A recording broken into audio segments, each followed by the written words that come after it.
Okay. So, good evening, everyone. On behalf of Central Zoo Authority, welcome everyone to episode 10 of Zooming Conservation, a special episode dedicated to celebrating of World Chimpanzee Day. Today, we are focusing on one of the most fascinating species in the animal kingdom, the chimpanzees.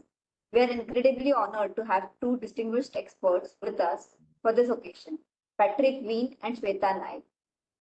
Shweta Naik is an executive director of Jane Goodall Institute, India. Man's leadership and dedication towards the institute have been instrumental and advancing in the cause of chimpanzee conservation and promoting awareness about the critical issues faced by these animals. Along with Shweta ma'am, we have Patrick Ween, a renowned Dutch behavioral biologist who has made significant contributions to understanding the primate and human behavior. He is the author of several bestsellers, including Help, My Boss is a Gorilla and Monkey See, Monkey Do, which explores the intriguing comparison between humans and primate behavior. Patrick is not only a talented writer, but also a passionate researcher, studying bullying behavior in primate groups, as well as the basic motivation in cooperation and communication among the chimpanzees. From 2013 to 2021, he served as a trustee of Jane Goodall Institute Global Board, where he had the honor of chairing the organization as the global president for 5 years. He continues to be associated with the institute as a chimpanzee behavioral expert and co-chair of Chimpanzee Zoo and Captive Primate Work Group. Patrick travels the world to advise zoos, sanctuaries, and projects of Jane Goodall Institute, bringing his expertise and passion to every endeavor. Together, Patrick and Shweta will provide us with the invaluable insight into the world of chimpanzees, highlighting their behavior, communication, and the efforts being made to protect and conserve them. The expertise and passion promise to make this episode both educational and inspiring. Please join me to welcome Patrick Ween and Shweta Naik to Zooming Conservation. Thank you both for joining with us today and for sharing your knowledge and experience. Let's dive into the discussion on chimpanzees. Shweta ma'am, I hand it over to you for introduction of Jane Goodall Institute. Thank you, Apurva. Very kind introduction. Thanks to Central Zoo Authority of India for giving us this opportunity today to celebrate World Chimpanzee Day in India. Why do we celebrate World Chimpanzee Day? Because Dr. Jane Goodall, on this very day, 14th of July, arrived at Gombe in Tanzania to study chimpanzees. That has changed and revolutionized the way we look at chimpanzees today. But before that, I would like to introduce our work, that is Jane Goodall Institute India. So Jane Goodall Institute India was established just few years back. We are still at a stage where we are trying to establish ourselves and bringing our global work to India, in which our one of the work which we do is study captive chimpanzees with the support of zoos.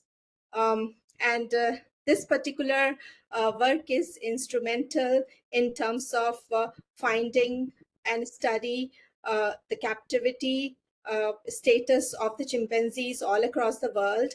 And as we know, we have many chimpanzees in captivity in India, and we would love to encourage young students to part various zoos and start the study of the chimpanzee and support our data collection globally to help us understand their behavior, to understand them better.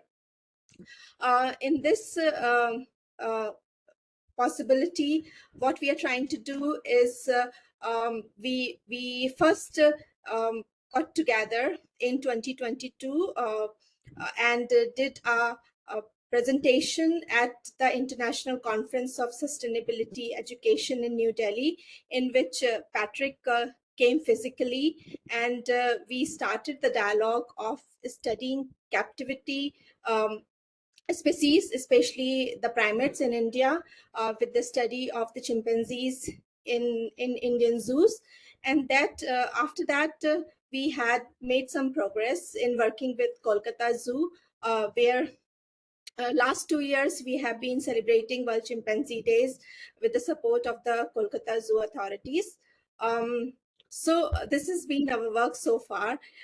With this community here today, we would love to encourage you all to get in touch with us so that we can expand our work and introduce our youth program, which is called Jane Goodall's Roots and Shoots, which encourages young people to take action in the areas of people, animal, and environment to make a world a better place. And we would love to introduce the educational program to Indian zoos and help us understand not only the captive chimpanzees and the primates, but also other species.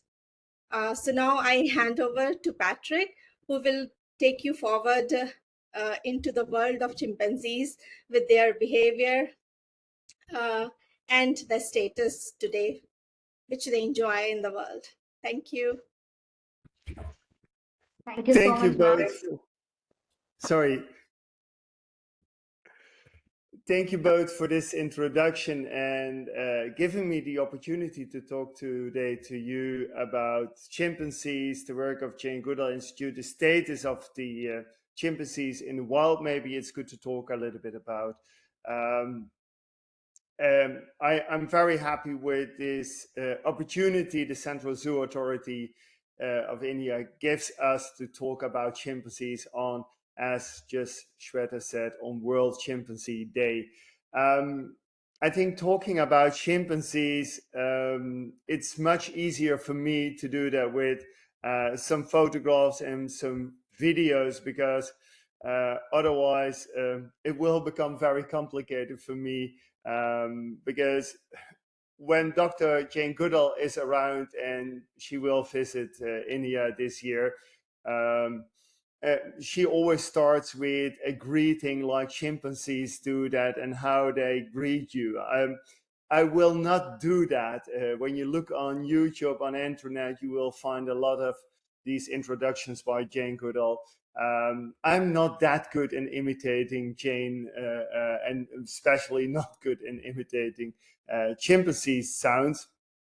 So I will not do that. But I thought with this first photograph, I bring you a little bit into Gombe. And Gombe is exactly the place where Jane Goodall arrived in on the 14th of July in 1960. So it's now 64 years ago where she started her research. And I have visited this national park in Tanzania several times, and I'm always overwhelmed by the nature, the beauty of it. But I'm always, when I see this national park, I'm always astonished about how small it is. It is at this moment it's 53 square kilometers, and that sounds like a large park. But when you arrive at the park and you need to arrive by boat, you will also see how small it is, and that immediately gives you also an impression about the challenges because in this small area there are living around 100 chimpanzees. But these chimpanzees are in danger because it's a very isolated national park. It's beautiful because when you are on the high peaks in the national park, you not only see the green valleys, but you see also Lake Tanganyika. And to arrive in this national park, you have to take the boat from Kigoma. That's actually the place where Jane is at this moment. So at the moment we are talking, she is in Kigoma. And when she wants to go, and that was already 64 years ago, the same as nowadays, you need to take the boat for a 2-hour trip over the water to arrive at this national park. And we are going to talk about chimpanzees, and these are two of the chimpanzees. They were my first encounter with wild chimpanzees in Tanzania. So I was very excited to see wild chimpanzees far away, sitting in the top of a tree. And it gave me the first opportunity to see them in their natural habitat. And one of the favorite things chimpanzees do when you observe them is just hanging around, sleeping, being a little bit lazy. And always, I think one of the most relaxing moments for me in my life is sitting next to the chimpanzees, observe them when they are in a moment like this. I want to talk today about chimpanzee behavior, but I want to take you also a little bit to the perspective on how I think that zoos can contribute to conservation, because I think zoos have a very crucial role to play when we look to conservation and securing also the wild environment or the natural environment of these chimpanzees. Please feel free to interrupt. I don't see at this moment your icon, so if you think I have a question, just feel free, open your microphone and just raise the question. I will also have at the end of my talk, I will take absolutely also some time to have discussion or time for questions towards Shweta or to me. This is Jane Goodall. I think many of you know her, have seen her. And I think it is amazing that she decided in 1960 to start to study chimpanzees. And why is that amazing? Because until that time, there have been a lot of research on chimpanzees, but always in captivity. I have here a copy of it's a new copy, but the original book was written in 1921 by a German professor, Professor Köhler, and he was the first one to study for a long time chimpanzees in captivity. But what he was researching and studying was the intelligence of chimpanzees. So until 1960, there had been done a lot of research on chimpanzees, also in London Zoo. That was the first time where Dr. Jane encountered chimpanzees. But all the knowledge we had about chimpanzees was knowledge coming from zoos. And Jane was the first one going to Africa to start to study chimpanzees. I have to be honest, there had been a Japanese crew and research, a few scientists that had been trying to study chimpanzees, but the chimpanzees never wanted to approach the humans, the strange beings in the rainforest, walking around there and trying to study them. So Dr. Jane was very patient, and she took the opportunity to sit down in that forest for days, for weeks, waiting until the opportunity that one of the chimps approached her, and that was David Greybeard. And that was the start. So 64 years ago, that was the first time that we started to understand a little bit more about how chimpanzees live in the wild, how their natural habitat is, but also how they behave in their natural habitat. Before I will talk a little bit more about the chimpanzee behavior, a very short introduction. I said already in 1960, the research started. In 1977, Jane started or founded the Jane Goodall Institute. The reason was that until so far, her research was funded by Natural Geographic. The funding stopped it, so she had to start to look for funds for herself. And that was the reason she founded the Jane Goodall Institute. And in 1984, she started also the first research program that was linked to zoos. And the reason was that she wanted to encourage more young people to study chimpanzee behavior. And it was, of course, not possible for all of them to travel to Africa, to Tanzania, but she wanted to encourage them to learn more about the interesting behavior of chimpanzees. There was a very important change in Jane's career, and that was in 1986 when she started to realize how crucial it was to work on conservation, because what she saw was how the deforestation impacted the living area of the chimpanzees. And she realized that if we were not going to change our behavior or taking action, probably within 50 or 100 years, chimpanzees would have been disappeared. And more important, the full habitat of the chimpanzees would have been disappeared. So that was the moment in 1986 that she started to become an activist.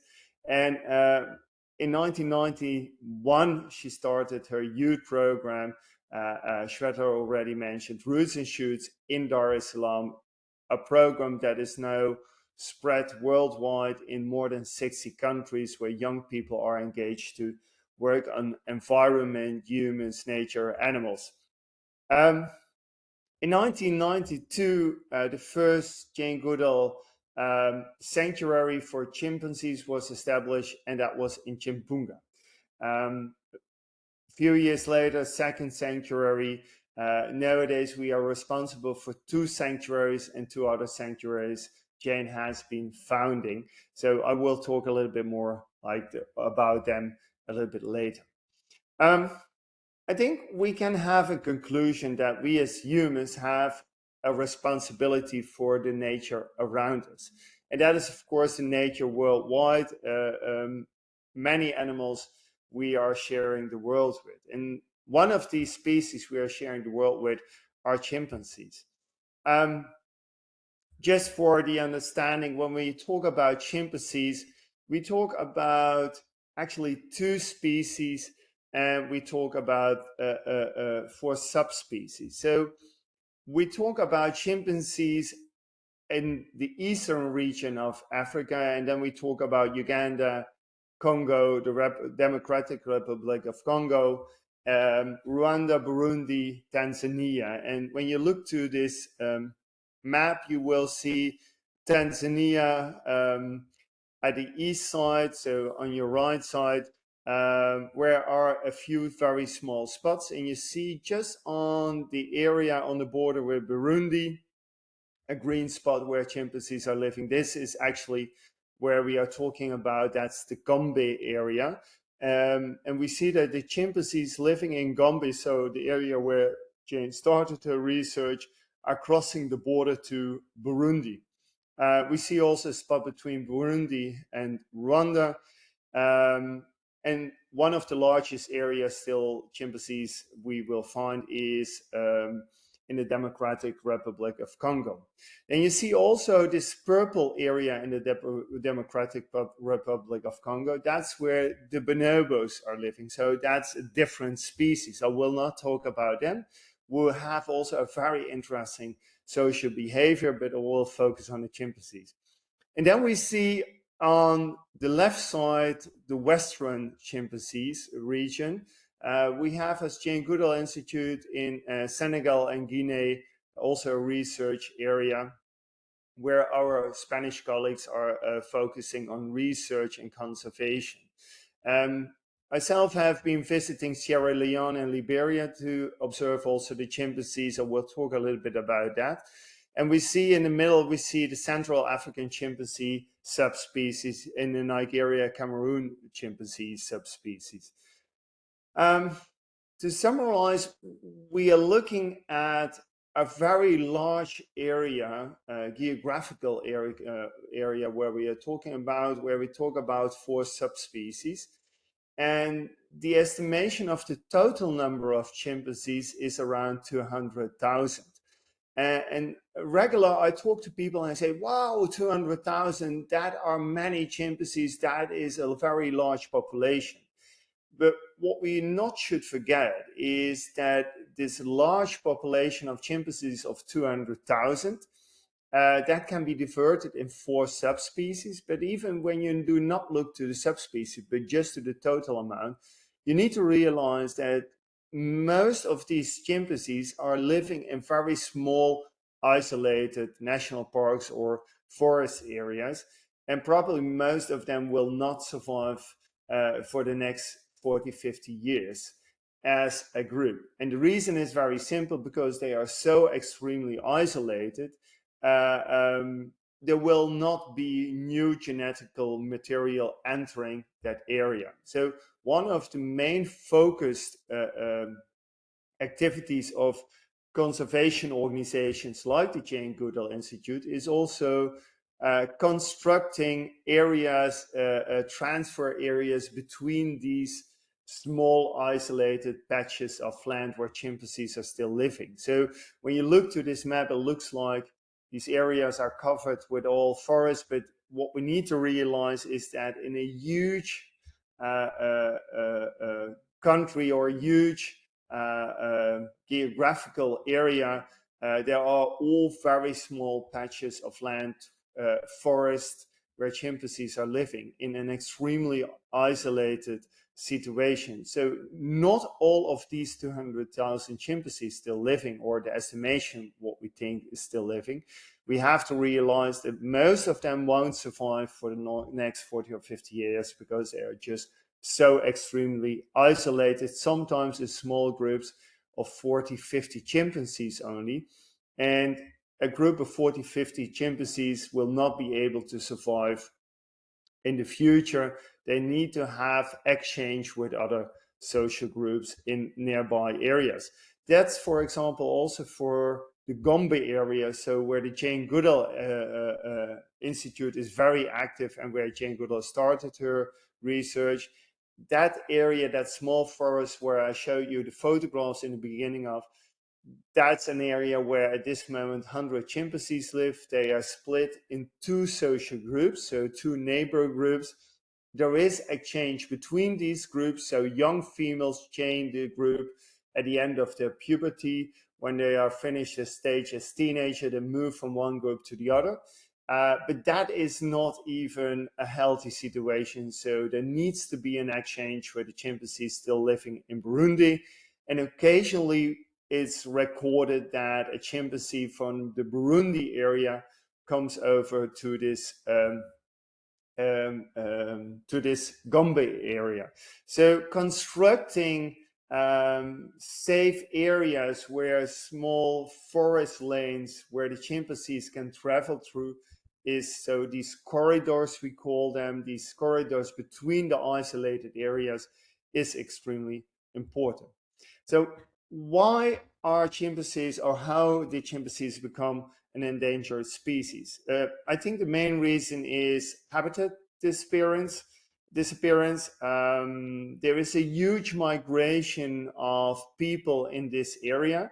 So people, refugees coming from Congo into Tanzania, but we see that also in the the areas where the Western chimpanzees are living. There is a lot of migration of people. So there is a new need for agricultural land. So that's really a big problem. Deforestation is, I think, the biggest problem for chimpanzees at this moment. But we see also illegal wildlife trafficking and illegal hunting.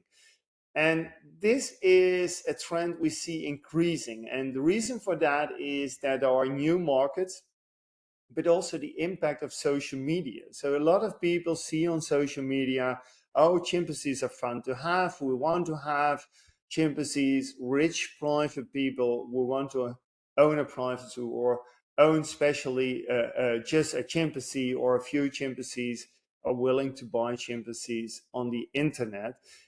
So social media has a role there, and we see that now the illegal wildlife trafficking and the hunting for chimpanzees is increasing. We see also hunting just for food, but what we then always see that the adult chimpanzees are shot and their babies are sold on the market. What we also not should forget is that illegal wildlife trafficking worldwide is the fourth biggest criminal money-making machine, I would say. It's huge business, and it's also interacting with human trafficking, with money laundering. So it's a very complicated world. And we have, of course, the impact of climate change. So we see that rainforest is disappearing due to climate change. The levels of water are rising in some areas, which has an impact. And the last one is human-animal conflict. We see that where humans and animals are living much closer to each other, we see sometimes that human diseases like measles are crossing the human-animal line, human-animal border. So we have measles outbreaks in chimpanzee groups, and they are coming from human-animal interactions. So there are many, many complicated situations when we talk about chimpanzees, but another human-animal conflict We had a year ago a situation in Liberia where a chimpanzee, an adult male, constantly attacked young children, human children, and he even killed 2 children. So you can imagine that in a community, you cannot discuss at that moment to talk about conservation about chimpanzees, because if a chimpanzee kills your children, you can imagine what the impact, the emotional impact, of course, on a community is, and that is something everybody will understand. But that is also increasing, that we see this conflict between human and animal. Just a few photographs. These are new settlements in Tanzania around Lake Tanganyika. These are settlements built by refugees, but most important also to show you here is that you see the impact of landsliding. And the reason of landsliding is that sometimes there is agriculture at places which are not suitable for agriculture. So the Jane Goodall Institute tries also to discuss with local authorities, okay, how can we just make sure that there is land for agriculture? How can we help with that? But also, how can we make sure there is still land for forest? And sometimes it's a good combination to discuss that, because when you cut all the forest, you will see these problems of landslides. This is another landslide. It's taken this photograph from Lake Tanganyika, and it looks very small landslide, but is really huge.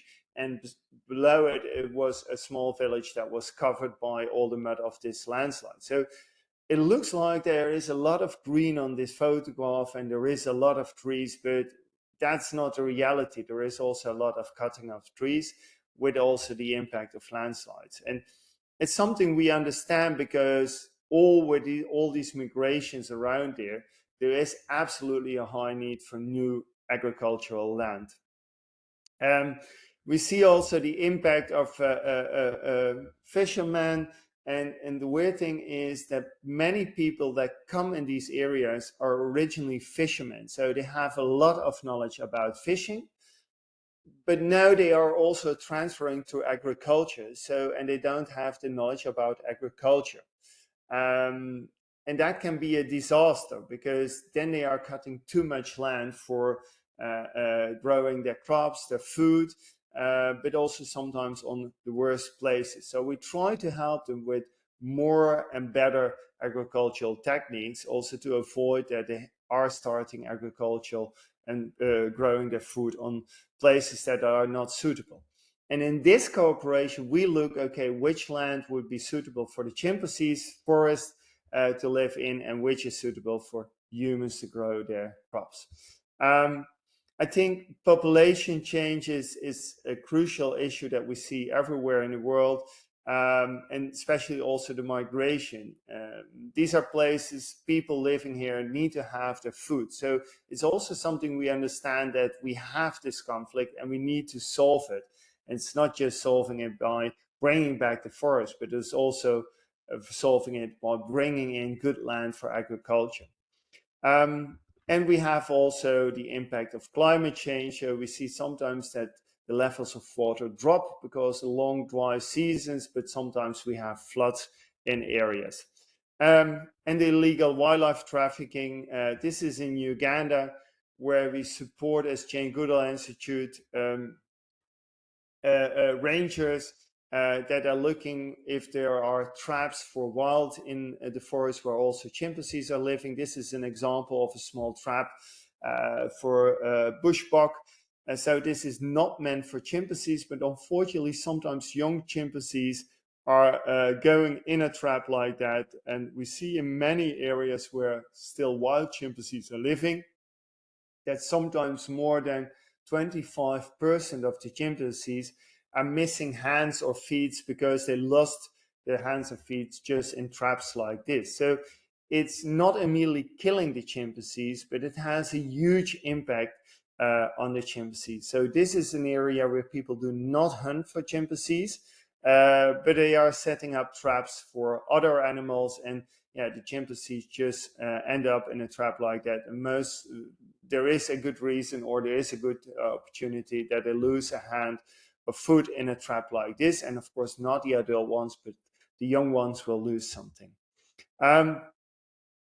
To work with authorities in Africa to solve the problems of illegal wildlife trafficking, we need to have sanctuaries. And the reason we need to have sanctuaries is because authorities want only to confiscate a chimpanzee if there is also an opportunity to send them to a sanctuary. And in these countries, we don't have zoos that operate like a sanctuary. We see that in other parts in the world that sometimes the zoo takes a responsibility to be also a sanctuary for confiscated animals.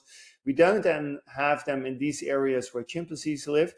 And at this moment, the Jane Goodall Institute has a responsibility for nearly 200 chimpanzees that have been confiscated. And we have still responsibility for 2 chimpanzee sanctuaries. One is in South Africa, Chimp Eden. That's not a chimp area, so the chimpanzees living in this sanctuary are confiscated somewhere else in Africa. And we have one in Congo Brazzaville. That's Chimpunga. That is our biggest one with more than 160 chimpanzees, where we have the responsibility. Jane Goodall started also on her initiative, and she helped also with starting 2 other sanctuaries, Ngamba Island in the Victoria Lake and one in Kenya. So what we see is that we have a very close link still with 4 sanctuaries, where actually with 2 chimpanzees we have the full, and that means also the full financial responsibility for these chimpanzees. I signed out 2 other chimpanzee sanctuaries, one in Liberia and one in Sierra Leone. Sierra Leone has at this moment also around 150 chimpanzees. The sanctuary in Liberia has at this moment around 70 chimpanzees that are confiscated. The reason I point them out, because in the photographs, I show you some of the photographs later on, are made in these 2 sanctuaries, because these were sanctuaries where Jane is also very close related to and supports them. And I have been visiting also these 2 chimpanzees in the past. So these are the individuals we need to take the responsibility for, living in the sanctuaries where we work for. And I think it's good when you understand a little bit about the chimpanzee, the complexity of their social structure, but also their intelligence. We also start to realize how important is it that we take good care of them. So I thought maybe it's good to share also a little bit of my own research when it comes to chimpanzees and chimpanzee behavior. That's my specialty herself. And I think this is a very crucial thing in a chimpanzee. When they are around 2.5 years old, they start to recognize themselves in a mirror. And why is this so crucial? Because when you recognize yourself in a mirror, you understand also what others see. The interesting part is that on my laptop, I have now my presentation. I have a camera in front of me, but I have a clue what you are looking at. I have a clue what you see when you look at me at this moment. And that's a very high awareness of our self-me. So we humans are aware of what other people see. That's something chimpanzees can do. They can recognize themselves in a mirror, but it's also very unique to a few other species. And these are orangutans, these are elephants, and dolphins. And interesting is this sometimes also causes problems, because chimpanzees can be very kind. They look at you, they start to lip smack, they start to groom themselves. They say, come a little bit closer, and then you are just on one arm length, and they grab your hands, bite in your fingers, and they tell you who the boss of the group is. So chimpanzees can be very manipulative, because they know how to play with their own behavior. They know how to lie, and that makes them fascinating, but also very complicated to work with. My old professor always says, when you come into a zoo and you want to know who the chimp keeper is, sometimes look to their hands, because when they miss fingers, probably they work with the chimpanzees. And unfortunately, I have to say, in the area where I work a lot in Europe, we still have every year somewhere in a European zoo an accident where a chimpanzee bites off the finger. So I always say working with chimpanzees can be a huge challenge and very dangerous. And it's not because they are aggressive, just because they are very manipulative. When we talk about chimpanzees, we need to be aware a little bit about their social structure. So when we look at chimpanzees, what they use as their normal natural food is a lot of fruit. Nuts, it can be very favorite. They eat a lot of insects when there is an opportunity. When you come in a forest where chimpanzees are living, you hardly won't hear birds. There are not many bird species in areas where chimpanzees live. And the reason is very simple. Chimpanzees love to eat eggs, so there are only a few bird species who can survive in a chimpanzee area. And these are bird species who are very clever hiding their eggs because chimpanzees love to eat it. And occasionally they are also hunting, and they are hunting, for example, on other primate species. And what is interesting in the hunting behavior, they do that not as an individual behavior, but they hunt in a social behavior. So they have a coordinated hunting behavior. This was witnessed by Jane Goodall. One of the big observations or important observations of Dr. Jane Goodall was the tool use that is sometimes used small twigs to hunt or to fish for termites. But she witnessed also as the first person the hunting behavior of the chimpanzees.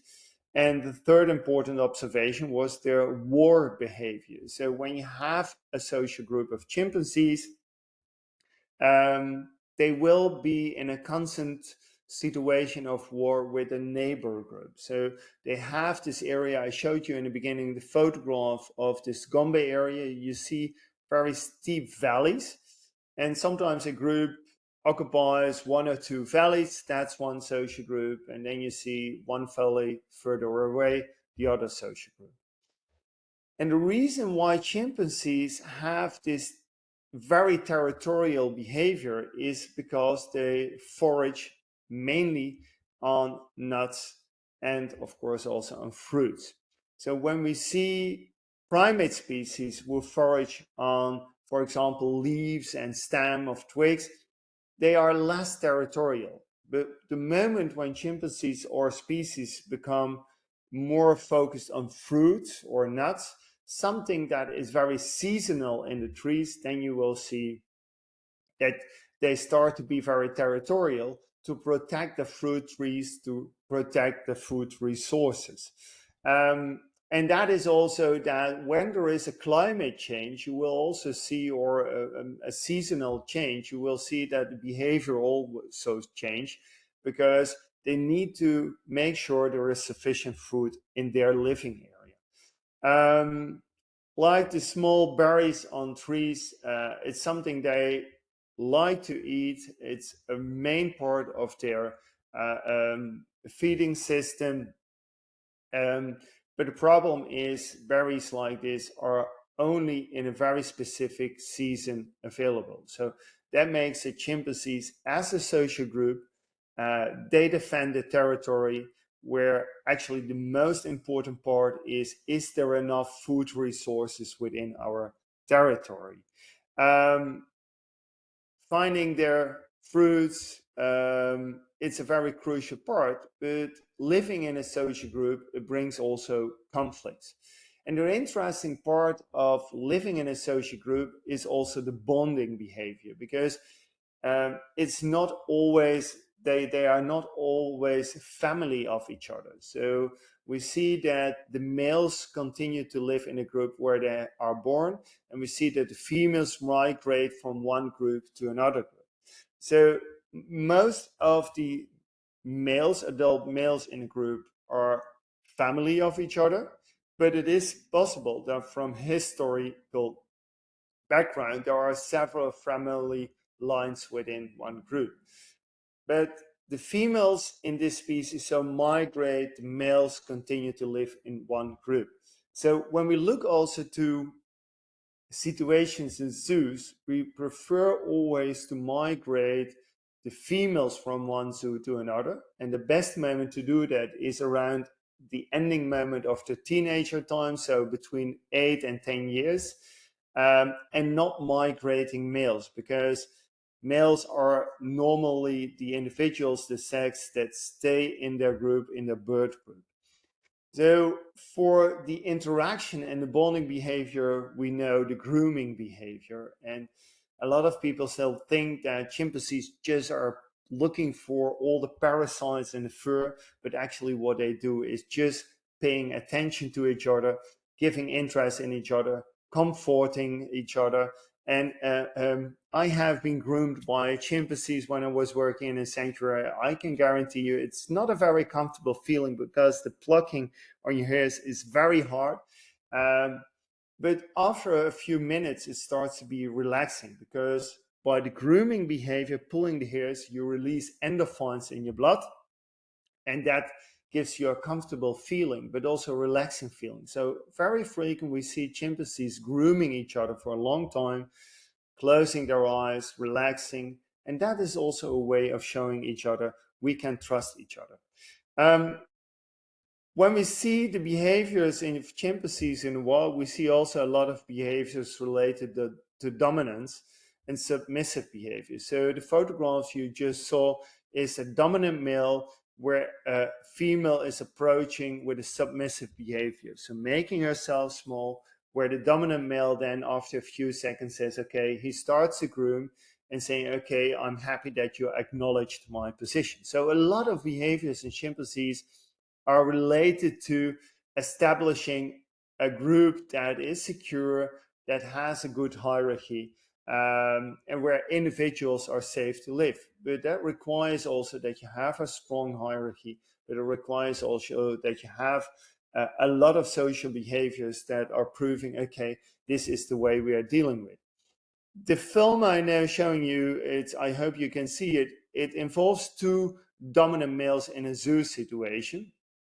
And you see in the background this male moving around where the alpha male, the leading male, is sitting here in the front. And you see they have some interaction, some stress about food. And what I find very nice in this very short video is that they are reaching out the hands to each other. And that is a way of appeasement, so comforting each other. So the dominant male, the alpha male, reach out for the second male in the group, and they have some interactions, they have some stress about the food in this box. There are nuts in this box. The alpha male is dominating this box. The second male wants to approach it too. You see the bristled hairs where they say, okay, I'm also dominant, I'm very important. But just by reaching hands, they are just connecting again. And what we see in chimpanzee groups is that there are not many conflicts because there are a lot of ritualized behaviors that help to solve problems and to solve conflicts. We see here a photograph of another situation of both the same males. They just had a conflict, and then the alpha male, so the most dominant male, reach out to the second male with shaking hands and saying, okay, we are comfortable with each other, we can move ahead. So when we see the chimpanzees, they have a very complicated ways of behavior. I could talk about that for hours. But the most important thing is that during their life, they learn about how to behave as an adult chimpanzee. So for a young chimpanzee, after 9 months of pregnancy, a baby is born. And then they have to start to learn about how do we behave in a social group? How do I survive in a complex area as a rainforest? But most important, young chimpanzees need also to learn how to deal with the challenges of their environment, but also with social challenges. And sometimes people ask me, okay, but how does a young chimpanzee, we see here a 5-year-old, understand how they can climb and what tree is strong enough to hold their weight? And they don't know. They need to experiment or doing experiments with it. They need to play. They need to figure out, okay, how does a tree hold my weight? Which tree is strong enough? And then when a second young chimp comes to it, it's making more fun. So the playing behavior that we recognize in chimpanzees is not only a way of being young and having fun, but it is also a very important way of learning. So when we have young chimpanzees in, for example, a zoo environment or a sanctuary environment, we need also to be aware that it's so crucial and important for young chimpanzees to have this learning experience and also be able to play, to find out how things work, and not only the social behaviors, but also very practical practice they need to have about, okay, how does the climbing work? Which branch does hold my weight? And how do I interact with others? And this is an example where we have enrichment. So we have here a feeding box, and in that box we see there are nuts, and now the camera is positioned in this box. So under this camera there are a lot of nuts, and what you see now is that this young male starts just preparing the twig and trying to get the nuts out of that box with his twig. But important is, similar as the behavior that Dr. Jane Goodall witnessed the first time in the forest more than 60 years ago, how chimpanzees fish for termites. You see that they really prepare and manipulate the twig so it's suitable to get access to the food. So the learning behavior is very crucial. And if you realize that chimpanzees become adult around when they are between 8 and 12 years old, most of the time females get a little bit earlier adult as the males. And that indicates when a chimpanzee will be around 50 years old maximum in a wild environment. We see that sometimes in the zoo they will be older because they have much better veterinarian care, something they don't have, of course, in the natural environment. We have to realize that a chimpanzee is 1/5, 1/4 of their life are the children, young individuals, teenagers, adolescents. So interesting is the extremely long childhood, which is very unique when we look to the animal world. And so when they become a young teenager, it's also a little bit teasing the adult males. We see a young male on the left. He is 7 years old, and that's the moment that they start to tease the old males and just trying to figure out, okay, what is allowed, or when do I need to run for my life, because the old men don't like that I'm teasing them. So there is a lot of behaviors we see in chimpanzees, but important is they are social animals. And sometimes it's a challenge because we know sometimes we have one chimpanzee or just two. And I always encourage to bring them in bigger groups or to enlarge the groups, because it's, I think, important for the learning behavior, but also the social interaction, that we have larger group of chimpanzees. And I know that sometimes it's very difficult to have that situation. We sometimes have also the situation in our sanctuaries that chimpanzees are isolated, but we always try to integrate them in larger social groups. And to finish my talk, maybe I wanted to share you two. The reason why I like this experiment, we did it a few years ago, just to understand a little bit better how cooperation in chimpanzees work, is that this is a very complicated coordinated action, because one chimpanzee enters the room, he finds out or she finds out, I'm just pulling the rope, but the shelf is not moving.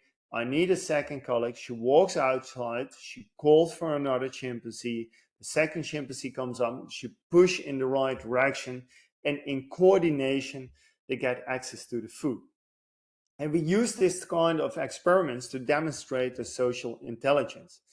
In another experiment, I offered a chimpanzee two opportunities for food. And the first opportunity is when she puts a yellow button, she gets from me a grape.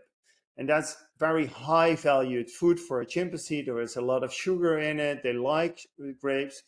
But the other opportunity for food, what I give them, is when they push the blue button, they get celery. And celery is sometimes that's very healthy for them, but it is by a chimpanzee very low valued food. So in nearly all occasions when we offer them two kinds of food, one the celery or grapes, they always select the grape. And so I now had them selecting the food by pushing a button. And to my surprise, the chimpanzee selected more frequent the celery, so the low value food, instead of the grape. And I didn't understand what was going on. And so I started to record with a camera what was happening. And when I came up with my yellow bucket where the food was in, I saw the chimpanzee climbing the fence, looking into my bucket. She knew celery, grapes, and she started to push the button. But what she did, she selected the celery, didn't eat it, spit it out, throw it to me or to the other chimpanzees until all the other chimpanzees were gone. And then she started to select the grapes until everybody came back. Then she started to select the low value food, the celery again, until everybody was gone. Then she started to select the grapes, the high valued food again. And this shows a little bit about how clever and smart chimpanzees are. They know, they can calculate, they know what the value of food is.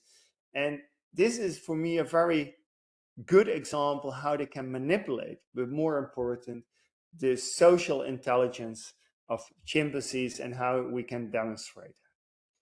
So I hope I gave you a very short overview about what is the current situation of chimpanzees, what are the challenges we are looking at, on.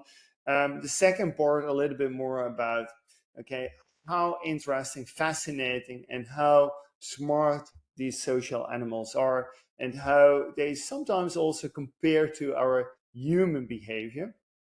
And I thought maybe it's very good also to finalize that as Jane Goodall Institute, of course, we think about how can zoos help in conservation of chimpanzees. And Shweta already introduced in her introduction the Chimpanzee program. That's where we young people encourage to study chimpanzees in zoos, but we welcome also when they want to observe other primates, just make them curious, make them enthusiastic about primate behavior. But I think zoos can also help very well in growing awareness. People make choices, and we have opportunities to change also the choices we make. And I think zoos in the future can play a major role when we also talk about climate change, the buying behavior. You have a fantastic opportunity for education in your zoo.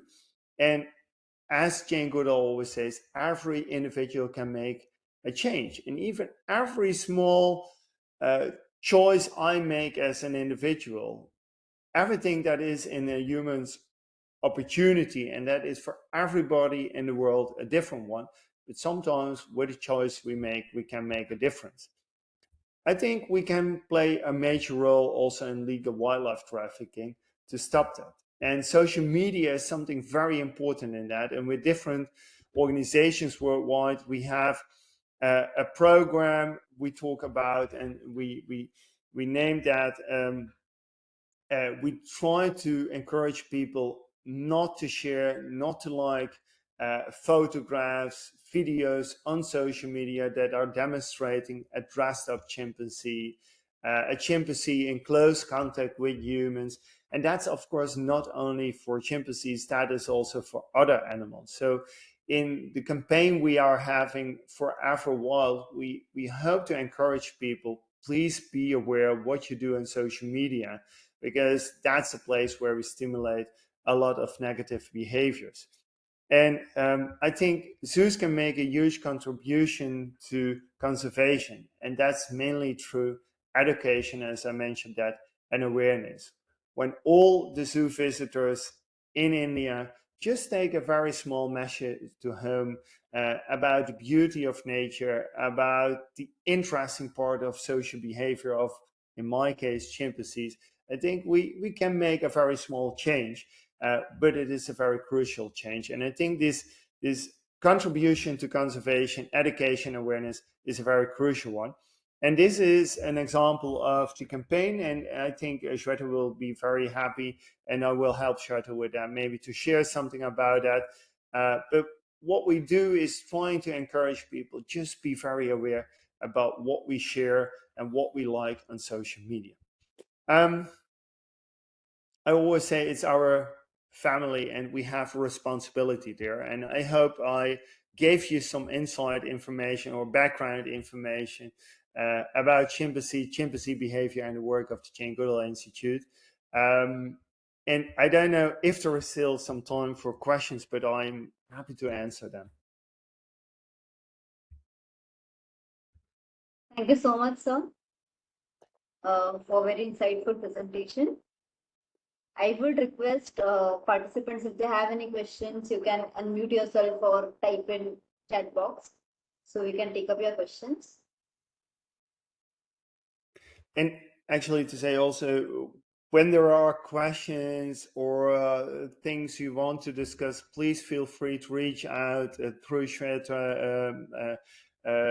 I'm happy you can share my contact details. So always feel free also in the nearby future, if there are any questions around chimpanzees, because I know it best, please feel free to raise them at any time. So until then, I'll take some questions. Can you share some more fascinating similarities that you found between humans and chimpanzees, other than the knowledge of food calories, value of food? What are the fascinating things that you found similar? I think I always say when we look to a chimpanzee, sometimes we just look into a mirror, and sometimes I come in companies where I try to explain a little bit how social behavior works in social groups with chimpanzees, but we see also very frequent that behaviors in organizations have some similarities. If it comes to dominant behavior, hierarchy, leadership, but one of the things I think I really can learn from chimpanzees, and I take that also into organization, is their appeasement. That sometimes is very crucial, and that's also a lesson I learned not only from chimpanzees, but what I also share. Sometimes it's very important to reach out a hand and just say, okay, let's look how we can solve a problem. And that's something I really like in chimpanzees, is that their main focus is to cooperate in a very good way, and the rituals they use, like the grooming behavior, but also saying, okay, sorry, or appeasement behaviors are so crucial in that I always hope to take them a little bit into organizations for the bonding. And as we have in some zoos, we have chimpanzees. What enrichment additional values would you suggest for the zoos to enrich the behavior? Yeah, I think enrichment is a very crucial one, and we're happy also. We are restructuring a new website for the Chimpanzee program, also to give examples of how can we enrich the life of individual chimpanzees, because when we look in the wild chimpanzees, I showed this chimpanzee just laying on their back. Sorry, I heard some. The interesting part is, yeah, I think there is one microphone now. Yeah. And, I think one of the challenges is that enrichment can really help also to help chimpanzees in the daily life to be occupied, because a chimpanzee in the wild is one part of the life is just finding the food. They spend a lot of time on that, and the other moment of life is relaxing. But I think with enrichment we can also help them to show less stress behavior, less boredom. So it's a very crucial one. And I think I just saw also a question in the sideline about social media and the strength of social media. Thank you for that question, because it's a very crucial one, because social media can be a challenge in where we say, oh, wait 1 second, for illegal wildlife trafficking and negative behaviors, we would like to say, don't share it, stop that. But we need to be aware that social media can be a very strong opportunity also to share the positive messages. So I think we should also encourage social media to use that.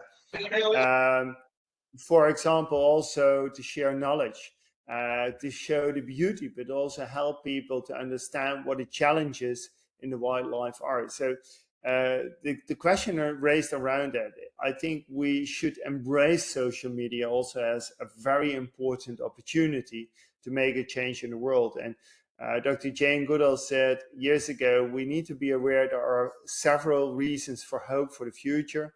Young people is a reason for hope, but also technology is a reason for hope. And she said recently, maybe social media is a reason for hope, because social media can have a very important positive impact. So social media can be very challenging because we see negative impact and we need to be aware of that. But I absolutely support the use of social media also to create a positive impact and to change also behavior.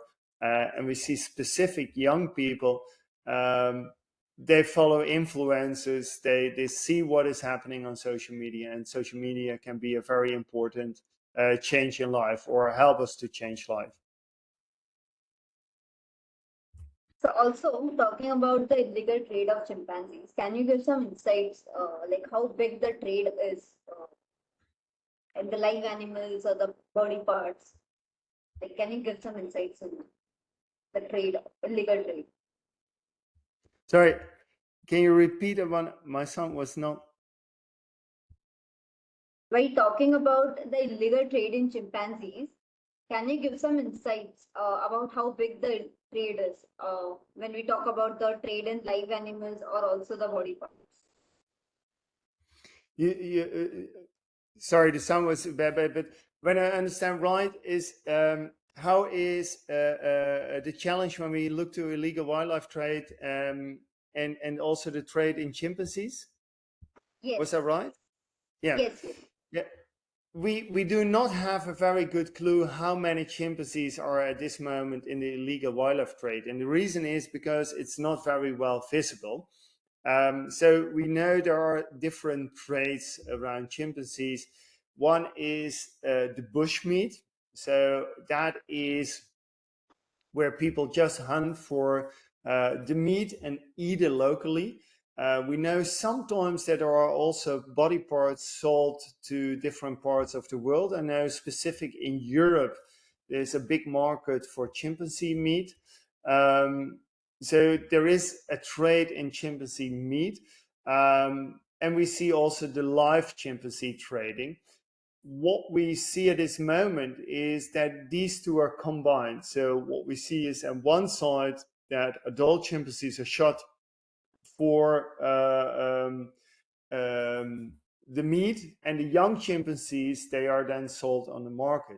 The only thing is that we see the confiscated chimpanzees, and we think that that is only a small part of the illegal trade. So what we see that the sanctuaries we have, that like Chimpunga, in the worst years they had around 15 to 20 chimpanzees coming in new, and we think that you maybe need to multiply that with it 10 times to be aware about what is realistic in the background. So we don't have exact numbers. The only numbers we have are the confiscated chimpanzees, and in a good year I would say that we have only 2 or 3 chimpanzees that are confiscated in Congo. But we need to be aware that is only one of the, I think at this moment there are more than 10 chimpanzee sanctuaries. So that's a very small part in that. When we look, for example, to Liberia, a country that is very much a problem, we see that sometimes in a year 10, 15 new chimpanzees come into the sanctuary. So there we estimate also that you need to multiply that with at least 10 to 15 times. So it's a challenge to understand how big it is really, because we only see the confiscated chimpanzees and we know that is only a very small part of it. Okay. So we have one question from Sanjay Gaikwad. What conservation efforts are in place to protect this chimpanzees population and habitat, and how we can support these initiatives? Yeah, I think that's a very crucial one also, is that, so what we do as Jane Goodall Institute, we call that community-centered conservation. So what we do with local people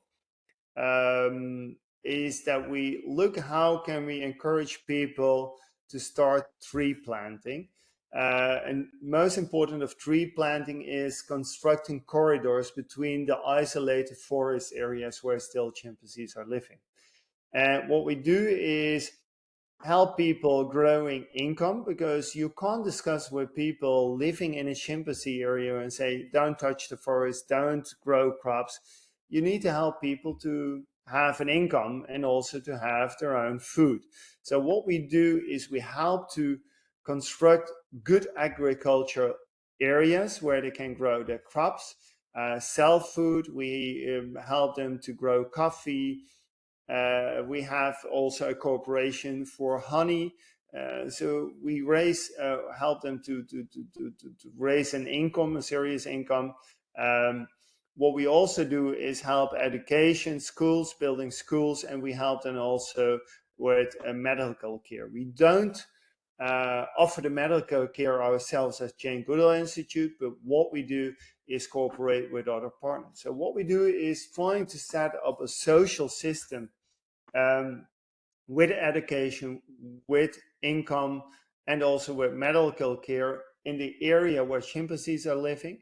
And that helps us also to discuss with the local population to discuss, okay, where can we build these corridors? And the most important thing at this moment, what we are working on, is planting trees. And I think what we see nowadays, what absolutely people can help with, and where zoos can help with, is making people aware about what products do we buy. One of the challenges nowadays is also the coltan mining in Congo, for example. And coltan is a metal used for cell phones. So recycling cell phones is a very crucial help to stop the coltan mining, or at least reduce the deforestation for coltan mining, but also help with planting trees. And sometimes it's very small initiatives helping planting trees that also can help in planting or help to construct these migration routings for chimpanzees. But so we always stimulate, make people aware what they buy. And if you buy a new cell phone, that's okay, but please recycle your old one. What we help or also encourage, think about contributing to the reforestation programs. And it's not necessary to help the Jane Goodall Institute with reforestation in Tanzania or wherever in Africa. Every initiative of reforestation helps to protect the chimpanzees, because it has also a positive impact on climate change. So I think there are a lot of things that can be done, and this growing awareness on social media is, I think, something where everybody can help very much on that. We have same person. We have another question. What are some surprising similarities between chimpanzees and human behavior? And what do these similarities reveal about the shared evolutionary history? Yeah, it is. I think one of the important reasons that Dr. Zhang went to Africa was that there was really an interest of studying the evolution of human behavior. And what we think is that, of course, when you look to our evolutionary story, is that we have a shared ancestor. So we are not evolutionary having or coming from the chimpanzee or from the gorilla, bonobo, but somewhere we have this shared ancestor. And we know that when we look to the oldest fossils we know from humans, about 3.5 million of years old, we know that probably the human species started somewhere in Africa. And we don't know if it is 3 million years ago or 10 million years ago, but somewhere in that area it started. And we have a shared ancestor. So when you look, for example, nowadays to the shared genetical material between chimpanzee and the human, we are only 1.4% of genetic material different. When you look to a gorilla and a chimpanzee, they are around 3% difference. So we can assume that there is a shared ancestor between chimpanzee and human, and that makes us very close relatives of each other. And that demonstrates also in our social intelligence. It shows also in our social behaviors, and the complexity of our behaviors. There is, of course, also a very important difference, or there are more differences between humans and primates, especially also chimpanzees, is that we have our very complex language skills. We can communicate. I can sit at this moment in the Netherlands, and through technology, we can communicate through language. And that is something that chimpanzees and other primates lack, the complexity of the language. But for the rest, I think the shared ancestor, which is dating back somewhere to maybe 10 million years, that is still really included in us. And I was very surprised when I was working in Liberia with young chimpanzees that were confiscated. The first thing what I did was running up to me and putting their fingers full in my mouth. And I have to confess, it's a little bit disgusting when a young chimpanzee does that with their hand full in your mouth.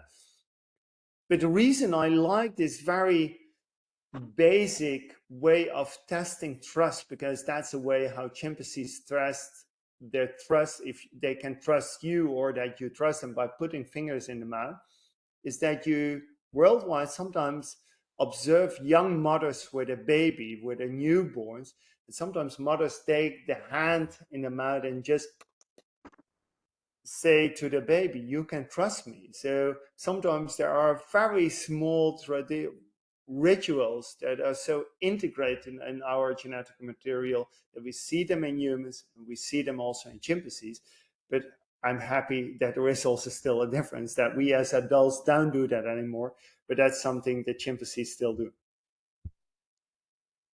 Thank you for answering that.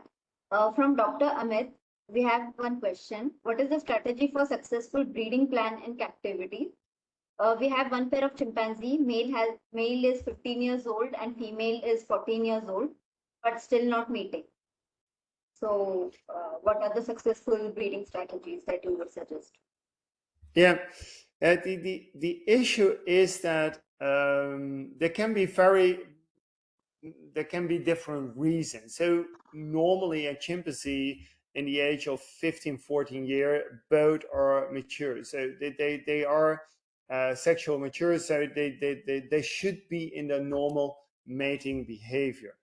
There is only one issue, or a few issues that could be possible, is when they have grown up together the full life, sometimes they don't see, I don't know if that's in this situation, but they sometimes don't mate because they see each other as siblings. So growing up together sometimes inhibits to have mating behavior. The other reason is that sometimes chimpanzees who have been growing up isolated from other chimpanzees, they are not aware about how mating behavior works. So the weird thing is that it is something we would expect that it is in nature, but we know from many situations that when chimpanzees never have witnessed mating behavior, then that can be a very complicated thing. So I don't know if that is a situation, but that could be also what happens. So that they absolutely don't know what mating looks like. And I know it's very weird to understand that in nature, because we would expect that's in our DNA, but it is not. And I know that some zoos really experimented, because this is not something new. We see that very frequent. And sometimes they experiment with just showing the chimpanzees videos of mating chimpanzees. So there is a lot of videographic material available, I think, worldwide of mating chimpanzees. For gorillas, it's very complicated because there is not a lot of video of mating gorillas, but for chimpanzees, it's easier.